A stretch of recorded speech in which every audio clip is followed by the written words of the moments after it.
Selamat pagi, Anda sedang menyaksikan Redaksi Pagi, Mendalam Terpercaya. Kami hadir menemani Anda dengan informasi khas Redaksi Pagi bersama saya Dea Kartika. Dan saya Rizky Harisnanda. Langsung saja kita simak Redaksi Pagi selengkapnya.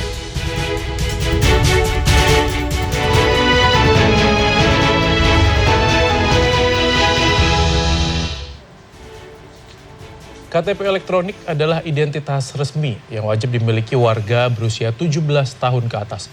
Namun KTP yang memudar seringkali menghambat berbagai urusan administrasi.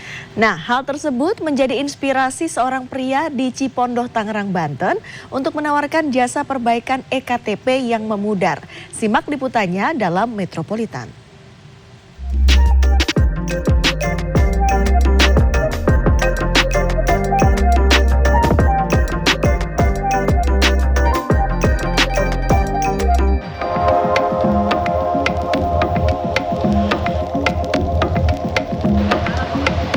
Isi tulisan di iKTP udah mulai nggak kebaca nih. Bisa panjang nih urusannya. Padahal penting banget buat urus berkas-berkas administrasi. Udah gitu fotonya juga udah mulai burem. Gimana nih? Tapi belakangan ini banyak masyarakat yang menggunakan jasa servis iKTP. Karena alasannya dinilai lebih praktis dan juga lebih menghemat waktu.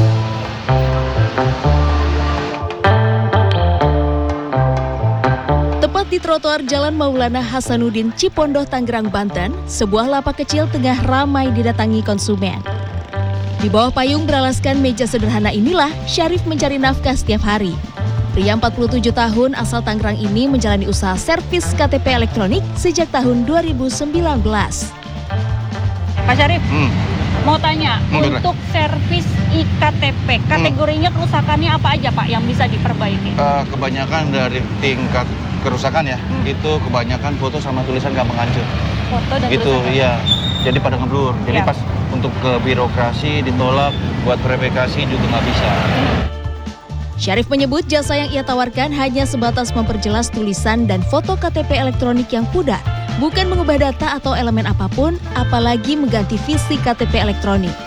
Jadi foto yang pertama capil ini yang kita ambil. Nah, datanya kita tinggal ngikutin yang ada sesuai di sini. Seandainya datanya tidak terbaca lagi di sini. Saya paling minta fotokopian. Fotokopi KTP, kalau enggak foto basi bagus yang di handphone. Paling solusinya itu. Kalau enggak terakhir kakak. Berarti isi data harus sesuai dengan KTP? Harus sesuai, karena kita nggak ngerubah. Karena ya untuk perubahan itu jatuhnya pidana, itu harus kecapil. Kalau untuk perubahan, nggak boleh. Kalau misalnya patah? Tetap. Itu gimana? Kalau patah biasanya saya tolak. Karena apa? Karena dia di scan itu nggak di-tag nanti di birokrasi, apalagi di bank ya. Itu kan dia ada scan-nya tuh. Ya. Nah itu kalau itu biasanya kabelnya putus. Nah itu nggak connect ke chip. Jadi data dia kosong. Jadi nggak bakal nempel, dia nggak bakal mau. Di komputer nggak bakal mau. Di sela-sela waktu saat masih bekerja sebagai satpam itulah awal mula Syarif belajar memperbaiki KTP elektronik secara otodidak dari media sosial. Motivasi Syarif membuka usaha ini bukan semata menambah penghasilan. Niat Syarif adalah ingin membantu masyarakat yang diakuinya kerap kesulitan saat memperbaiki KTP elektronik. Alasannya ya nggak ngantri, nggak ribet juga sih. Biasanya ribet kalau dicapil.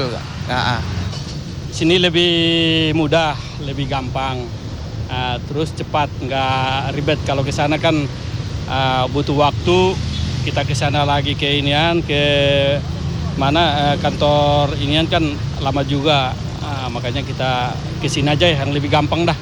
Hasilnya juga sama aja sih. Berbekal minyak telon dan kata, Syarif mulai membersihkan permukaan KTP elektronik yang kusam. Kita pakai komputer, kita ada alat cetaknya, gitu. Nanti kita cetak, kita bersihin dulu nih belangkonya nih. Kita pembersihan belangko kan kotor nih KTP-nya. Nah itu kita bersihin dulu. Nah setelah pembersihan, penghapusan baru nanti pembersihan lagi di belakangnya. Jadi ada step by stepnya Kak. Jadi kayak gini nih Kak. Oh pakai minyak telon. Nah, ini kita pakai minyak telon. Satu daya kental. Ini kentalnya masih gimana ya? Nggak terlalu encer. Jadi kayak kamar bayi ya Pak ya? Ya tuh. Jadi kalau tuh sekali doang begini udah. Oh sebenarnya bisa ya? Tuh. Kita pun sendiri di rumah bisa? Sebenarnya bisa. Mau SIM kotor. Ini kotor nih. Cutter.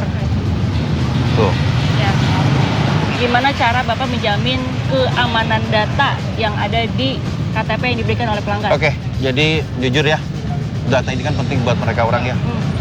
Maksudnya ini kan rahasia negara yang punya KTP. Jadi untuk data yang namanya datang ke tempat Bang Syarif, data aman semua. Tidak saya gunakan, saya jamin 100%. Setidaknya 10 pelanggan menggunakan jasa Syarif setiap hari. Untuk jasanya, Syarif membandrol harga mulai dari Rp70.000. Syarif pun mengaku bisa meraup keuntungan hingga lebih dari Rp10 juta per bulan. Jadi gini, kalau untuk teguran sih nggak ada ya. Kita kan nggak melanggar hukum. Jadi yang bisa kedetek kita terima, yang nggak kedetek kita arahin. Jadi kita edukasi juga ke mereka orang bahwa KTP kedetek patah atau bengkok, rumah chip rusak, itu kita arahin semua ke Dukcapil. Ini kayak ini contohnya nih, ada satu pasien saya mungkin dari sosmed ya.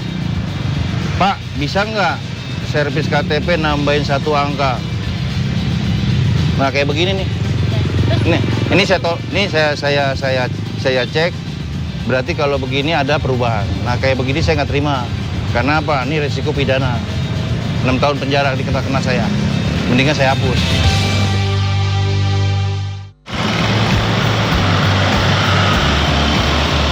Nah, setelah 15 menit diperbaiki, yang tadinya tulisannya itu tidak terlihat, fotonya juga buram.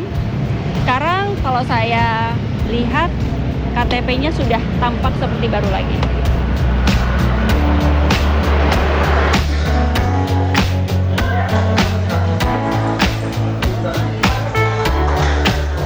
Kali ini saya akan mencoba mencari tahu untuk seperti apa proses dari penggantian KTP yang rusak. Nah, ini salah satu tempatnya adalah di kantor pelayanan Disdukcapil Kota Tangerang.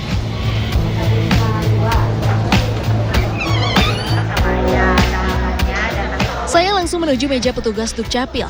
KTP elektronik lama diserahkan sebagai syarat utama, lalu saya mengisi formulir F102 sebagai permohonan pencetakan ulang KTP elektronik. Sebenarnya kami dari dinas tidak menganjurkan untuk perbaikan yang jasa-jasa itu, karena kita sudah dijelaskan tadi di kecamatan sudah kita buka, jadi itu sama juga ilegal karena chipnya nanti akan berubah, khawatir tulisannya tidak terbaca oleh pihak-pihak yang bila dia memerlukan identitasnya, seperti itu.